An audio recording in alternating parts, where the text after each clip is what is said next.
Okay, so welcome everyone. We see that some of you have started to join, so we're going to get started. So I want to thank you all for being here. My name is Abigail Gonzalez, and I am one of the dietitians who works here at RPM Logix. We'd like to welcome you to our webinar. Today is all about stress, so we're going to be providing some tips and strategies to keep stress at bay. Just remember, RPM Logix is partnered with your physician to provide services to you. Our mission is to educate, to coach, and to motivate everyone to live healthier lives. You are all members of our programs, which gives you access to nurses, registered dietitians, and diabetes educators. Let us know how we can help and support you. You can speak to your care manager. You can email or call us to explore how you can expand your participation with us. We will run this webinar for about 30 minutes. And after those 30 minutes, then we will have a session for questions and answers. So please send your questions. You can do that by clicking. If you look at the Zoom, you can click on there where it says Q&A. You can click there and then send your question, and it's anonymous, and we will answer it at the end. And yeah, today I want to introduce you to our speaker. Her name is Teri, and she is one of our Wonder Womans here at RPM Logix. She is an expert on a lot of things. She's a nutritionist. She's also has a master's in exercise science, and she's also a certified diabetes educator and a health and wellness coach. So she is one of our educators here. You can have individual sessions with her or with myself or with other dietitians. If you are looking to expand your knowledge and have some guidance in the area of nutrition and health in general, reach out to us or ask your nurse so they can refer you for a one-on-one meeting with a dietitian or health educator like Teri or myself. And yeah, we're so happy to have you all here. And yeah, so let's get started with the webinar. So tell us, Teri, the mic is yours. Yeah, well, I want to welcome everyone today. Even patients that I see. I love seeing you guys in here, so it's so great. And we're going to talk about stress today. So not to make everyone feel more stressed, but the point of today is to understand how stress affects our bodies, but also understand what we can do to help. And everyone has stress. I'll be honest, just before the presentation, my computer went black. We had so many problems. And so I said, hey, I'm doing the webinar today. I need to learn and make sure I use my own stress management techniques. So I'm doing the same things where I have stress and I have to learn to better deal with it too. To add some real life, scenarios. All right, so just a little bit fun facts about me. Some of you might know me, some of you might not. You learned a lot about my background and my educational background. But these are my 3 kids in the top left. They did a running race. They did a little running series for 5 weeks. So we love to be active as a family. We like to go hiking. I love my dog, Howie, who's sleeping right there. I love going on jogs and runs with him. So we're very, very active family. And I absolutely love the beach. And I just got back to the beach for the first time in 6 years a couple weeks ago. So I was so excited to finally make it on the sand. So that is my happy place. When I get stressed, I actually do think about the beach.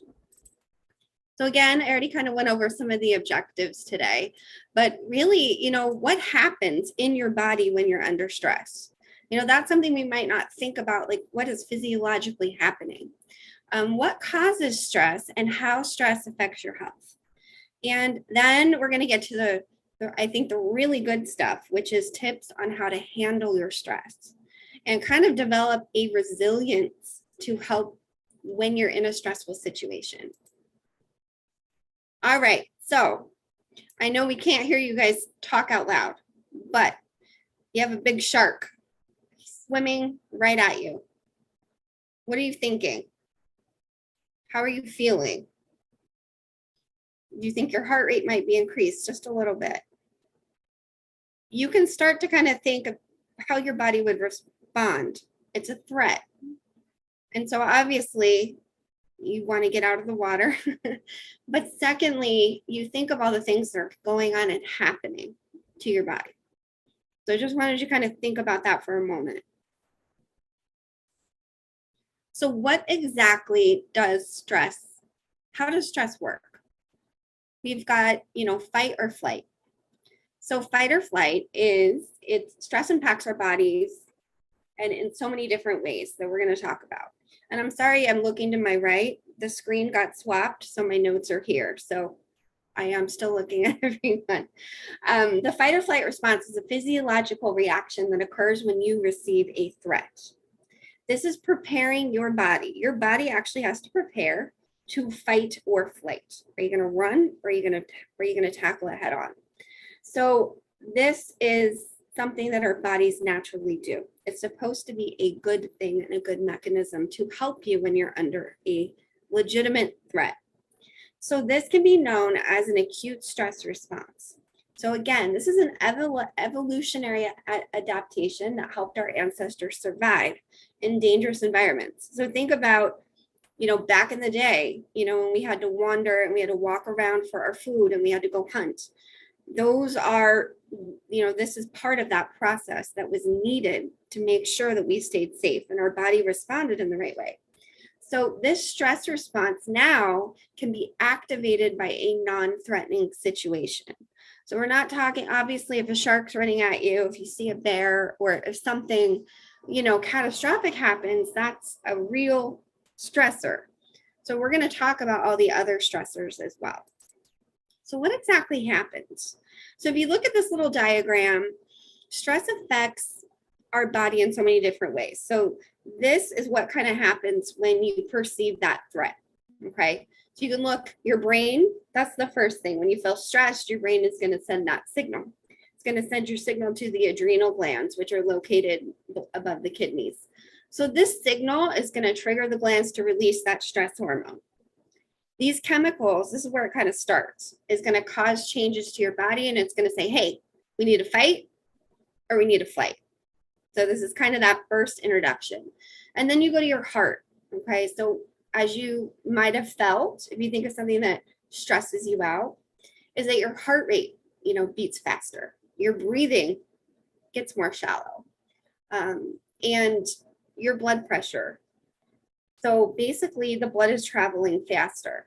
And so then your lungs, as you can tell, like your breathing rate is going to increase, and then it's going to affect your liver, and then your stomach. That's another thing. Your digestion decreases. So the energy needed to break down that food needs to be directed to other parts of the body. So then as you keep going, we obviously have sweat glands. Our stress can trigger that. So if you think if you're really, really stressed, you might have, some fluids in your, where I'm talking about, where you get really sweaty, that's a part of that stress response. And then also your muscles as well. So as we can see, it does affect different parts of our bodies. So what are some signs and symptoms of stress? So a lot of us might already have an idea of what that is. When you're stressed, it might be hard, to find your car keys, or maybe to remember things that you used to remember. You may find yourself constantly thinking about the same thing. So I know for me, for an example, like today, when everything happened with the computer, I forgot my glasses. I was trying to look for my water. This is kind of what can happen. and we'll kind of talk later. There's some things we can do automatically to help bring that down.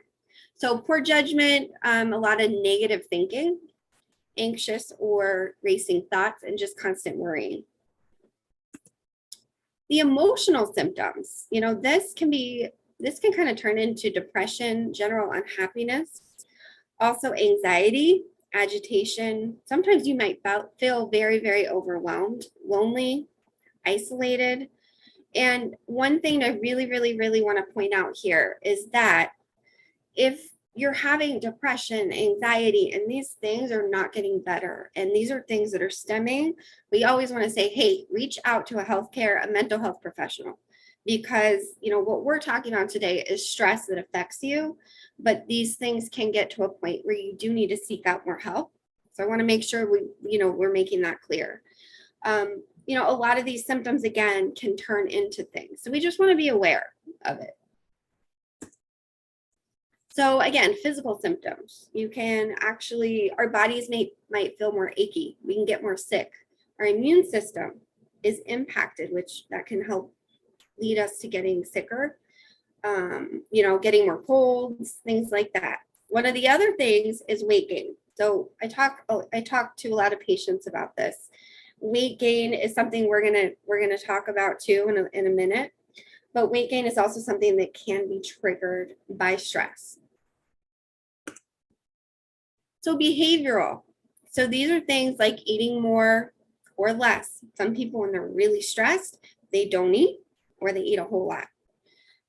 You might sleep way too much, or you might not be able to sleep because you're constantly thinking.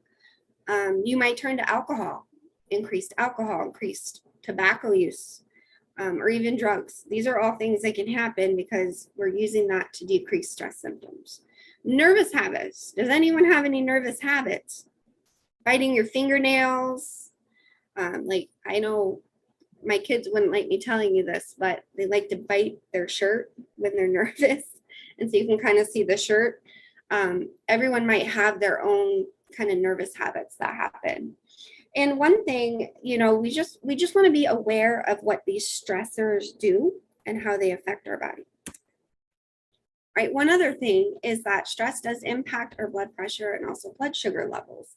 I really want to bring this up because a lot of times we might be doing all the right things. We might be getting sleep. We might be drinking water. We might be doing all the things we need to do.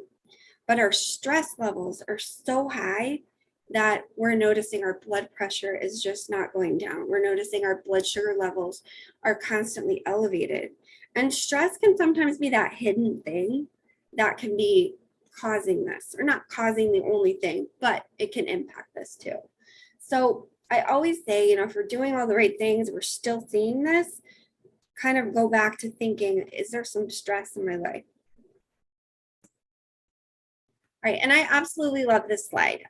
This just kind of pulls everything together that we are talking about a little bit.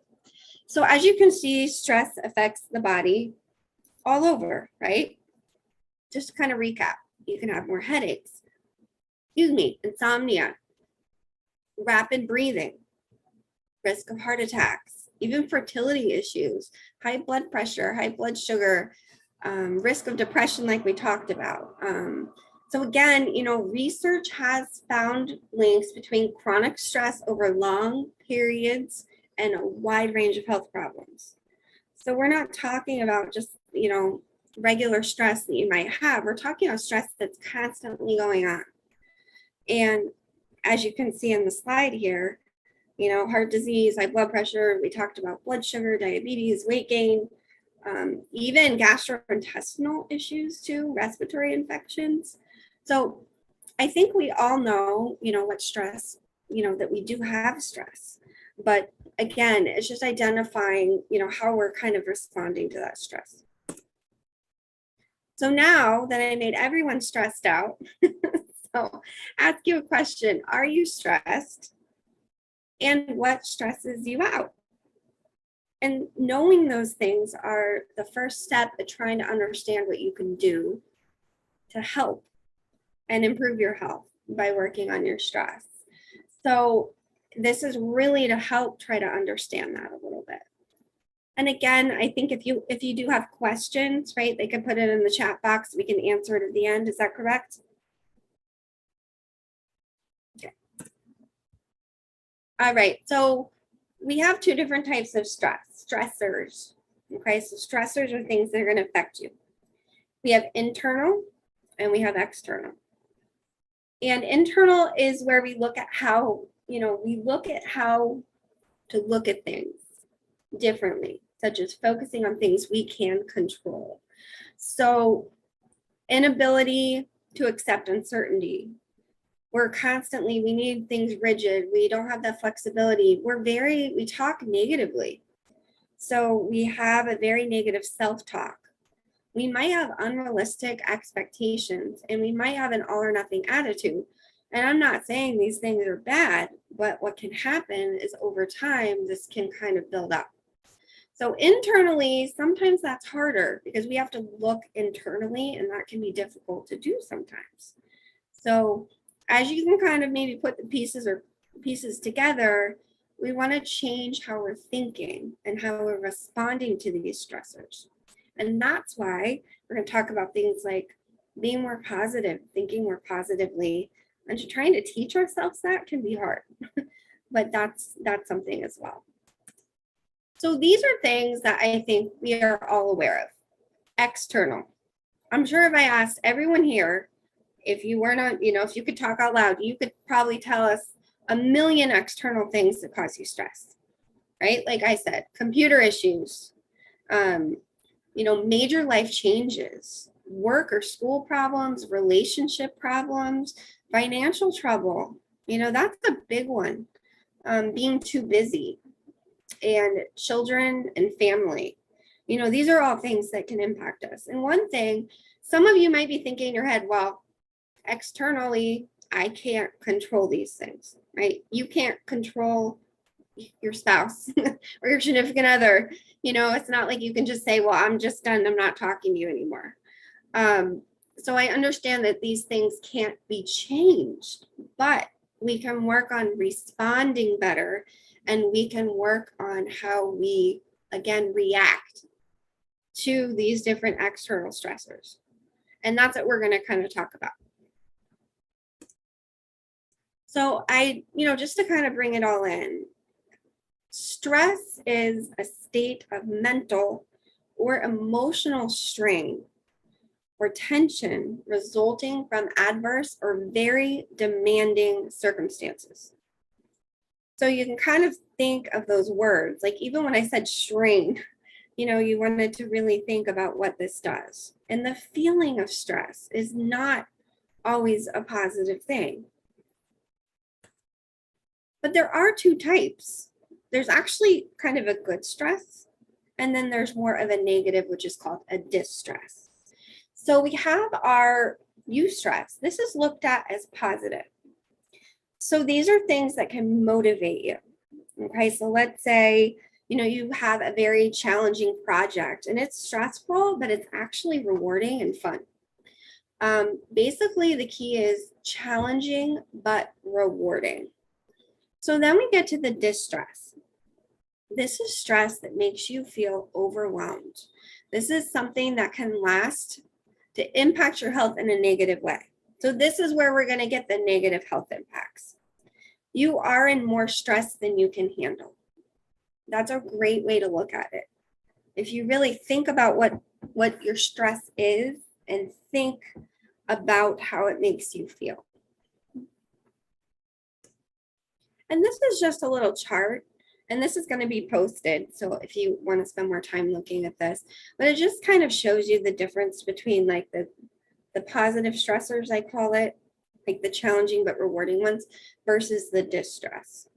So if you think of, like, if you look at the bottom, your physical well-being, if it's a positive, it's less likely to affect your physical health. Although occasional good stress can actually help improve it, might challenge us to do new things, might challenge us to think a little differently. But again, we look on the other side, it's more likely to affect physical health and cause more, chronic health issues. So that's kind of the difference to look at.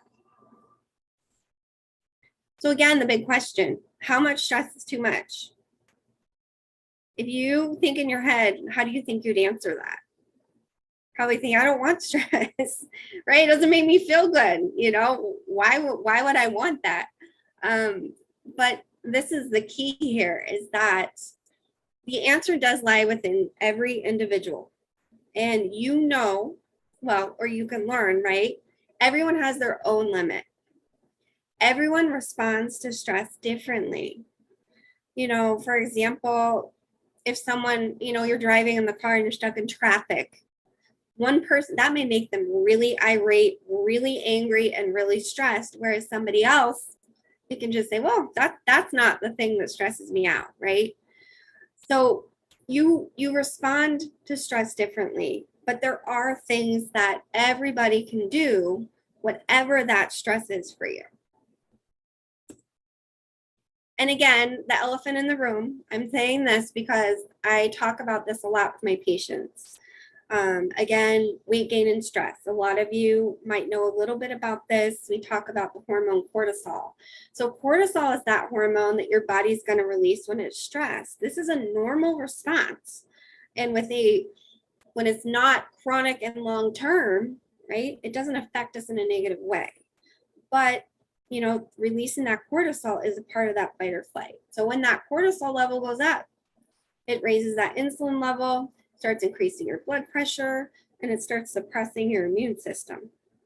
And one thing I find so interesting is that if some of you are thinking when you're really, really stressed, and let's say you want to go and eat something, ice cream is not bad. Okay. I'm not saying ice cream is bad. Everything in moderation. I'm talking about you're really stressed and you grab a carton and you just are eating it. And it feels really good at the moment. And that's because the increased cortisol levels can actually increase our satisfaction when we're eating fatty foods or sugary foods. So if you're really, really stressed and you start craving all that, that could be one of the reasons. And if you think about it, if this is happening a lot, you can see how this can cause problems, with maybe increased calories and increased cortisol and lots of things. So I wanted to bring that up a little bit because, stress can have a huge impact on weight. All right, so this is just some questions to ask yourself. You can do it right now if you want, or you can just wait to watch the webinar. But this is a quick little, how well do you handle stress in your life? So each yes answer is going to represent an important coping skill. Each no is going to represent an area to work on. So basically, when you start reading through these to help identify, do you have an important coping skill, or is it something that you need to work on? So thinking about, I have people I can confide in when I'm feeling under pressure to make me feel better. I feel comfortable expressing how I feel when something is bothering me. I feel in control of my life and confident in my ability to handle whatever comes my way. No matter how busy I am, I make it a priority to sleep, exercise, and eat right. I'm able to calm myself down when I start to feel overwhelmed. You can kind of think through this and kind of think, where some areas might need some improvement. There are some tests. These are not diagnosed tests. This is not, you need to go to a mental health professional, psychologist, and things of that nature. This is really a great website to test, to assess your stress level. All right, so now we talk about all the things that stress us out and how it affects our body. Let's talk about what you can do, okay? So think about what you can do for yourself. Here's some few pictures. I know me personally, I love music. I will, at work, I will, get up and start dancing for 2 minutes. It really helps me relieve stress. Dancing, being with friends, as you can see the pictures, laughter, breathing, exercise, just being outside, having the sun, massages. I know that's not always something we can go run and do. Those are just some examples. Some other examples here, a gratitude journal. Sometimes that negative thinking makes it so we don't remember all the things we're grateful for. So if we sit down and we start reflecting on the things that make us happy, something we appreciate, the people that we like being with in our life, those are things that can help. A worry box. You get a box, literally, and you write down your worries and you put it in the box whenever you're worried. And it's kind of like you're putting your worries away for a minute. Obviously, seeking out mental health professional, meditation, yoga, talk about how you feel. Sometimes that's hard to do, but sometimes talking about it can help. Breathe, breathe, breathe. That is huge. The breath can do a lot. Laughter. Animals. I talk about my dog all the time who is sleeping. Being around animals, visualization, exercise, sleep, eating well, meditation. And some of the patients might hear me, stress balls. We talk a lot about that. So, these are little stress balls you can squeeze in your hand when you're really, really angry. And sometimes that release of that tension really, really helps. Again, setting boundaries, schedule me time. Caffeine and excess can make stress worse. We're not saying avoid it, just limit. if you can. Setting boundaries is really important. Don't compromising your own values. All right, so now we're right near the end, and I wanted to quickly do, well, not quickly, that's not going to do good for stress. I want to do a 1-minute breathing exercise with everybody. It's going to be 1 minute. I'm going to read with my soothing voice, and I'm going to help everyone calm down a little bit, just like me with what happened earlier. So one thing I just want to point out, we can't always run and go away for an hour to go to massage or hop on a plane to go to the beach, which I'd love to do, but we can always breathe. You can always take 1 minute to breathe. That will start releasing those stress hormones. It will start calming things down, and over time teach your body that you are not in as much stress as you think. So you're kind of training yourself. So place your hand just beneath your belly button or your navel, so you can feel the gentle rise and fall of your belly as you breathe. Breathe in slowly. Pause for a count of 3. Breathe out. Pause for a count of 3. Continue to breathe deeply for 1 minute.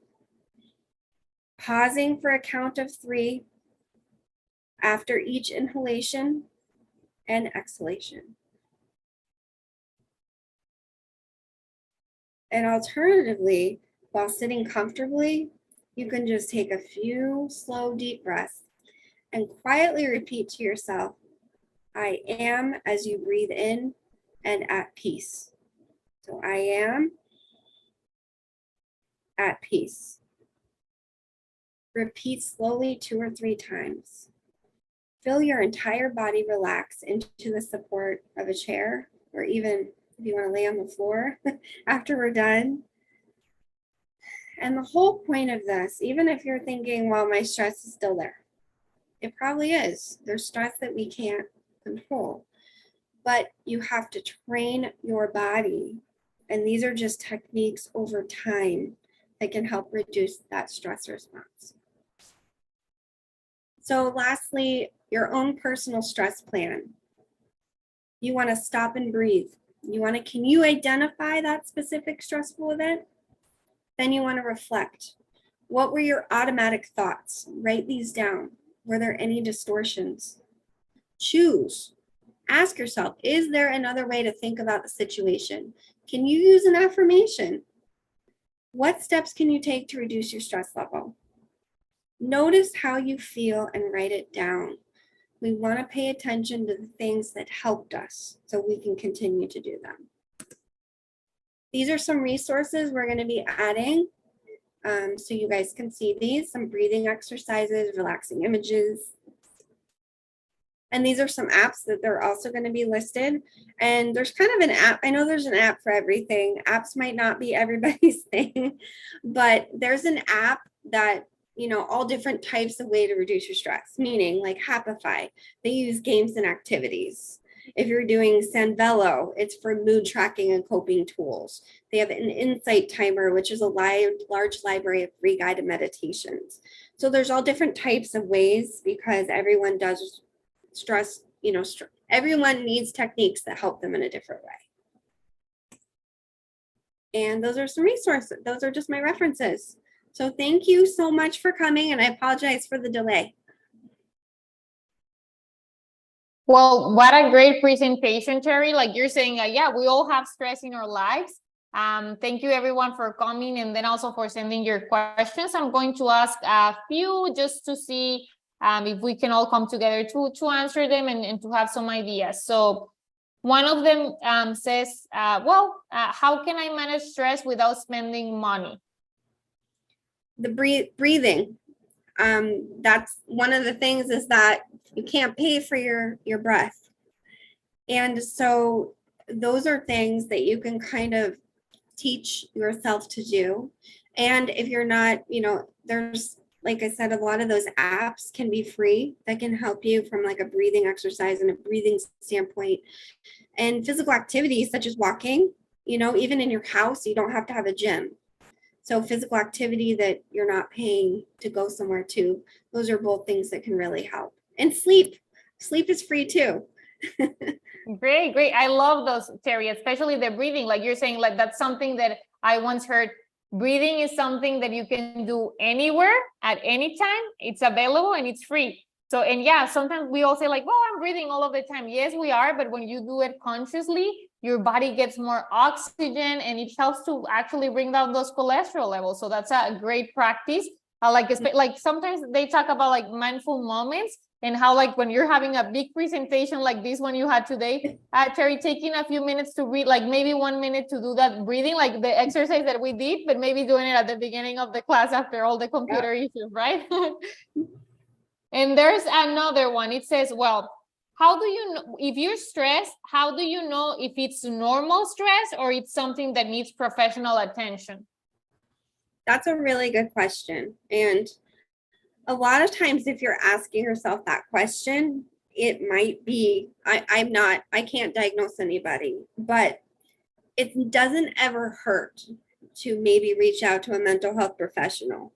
It doesn't ever hurt because they can talk to you about like positive thinking and reframing, and you know that you can use these like self tools like we talked about, like taking stress tests, and some of them will even say, hey, looks like you're having like more anxiety or more depression, please seek out help.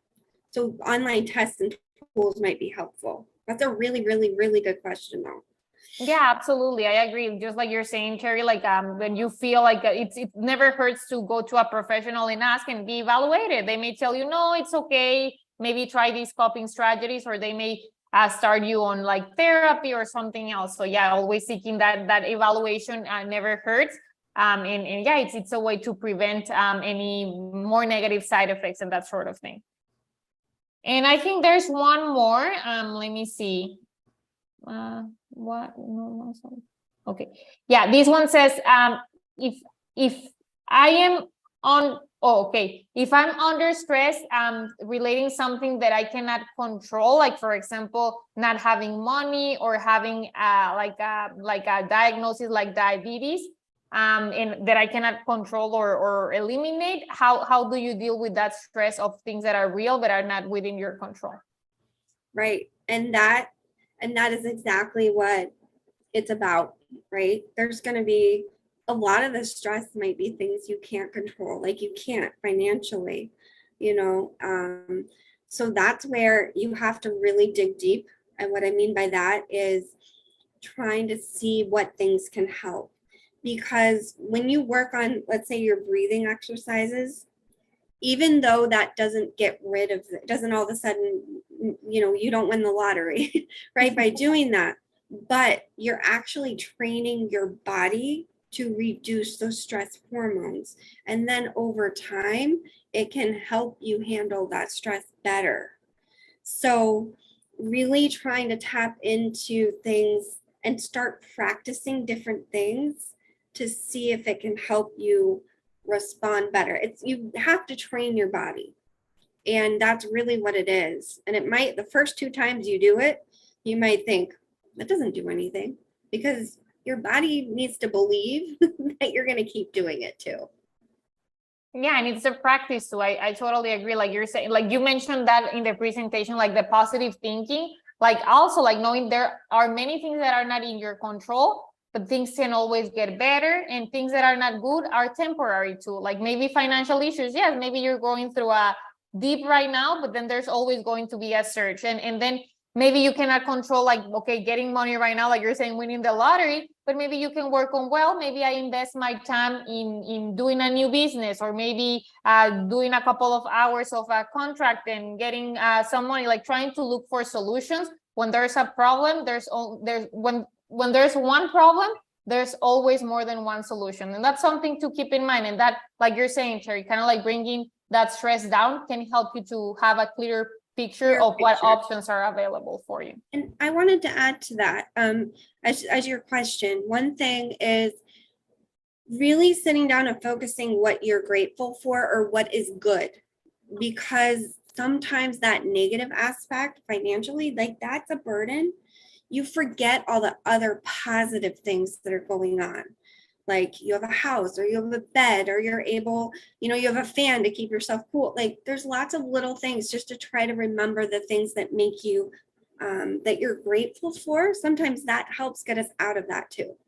Absolutely. Yeah. Doing those exercises to bring down the stress, but then also counting your blessings to know, okay, putting things into perspective and saying, yeah, maybe this and this is not as good as I will want it to be, but how about all of these? And that kind of like can help to balance things out too. Yeah. Well, this was such a great presentation, and I'm happy that we were able to record it. So we're going to upload it into our our website where we have all of our other previous presentations, and those are going to be available. So if you feel like you want to rewatch these or share it with someone else, just let your nurse or your dietitian know, and then we can share the link with you. It's going to be available probably tomorrow. And then we're also going to have another session later today at 7 p.m. So if you want to watch it live again, come join us. And if you just want to watch the recording, then wait for that link. Just ask your nurse or your dietitian. And yeah, just continue to participate in all of these events. We are going to continue to have webinars regularly. We also offer a support group once a month. This time we're going to have it on the 27th of July, which is a Thursday at 12 and at 7. So also you will be receiving invitations via email, but if you don't see it, or if it's in the junk email or whatever, you can always ask your nurse or your registered dietitian or health educator and ask them, can I have the link to register to the support group? And we will be happy to provide that. I hope to see you all in one of our support groups, or if not, in one of our next webinars. Thank you all so much for joining. Thank you, Teri, for your time, for this great presentation. And we hope that you learned one or a few things that you can start applying. And remember, breathing is free, and it's just that consciousness of stopping doing it and then having those positive reminders. Mm-hmm. Thank you, everyone.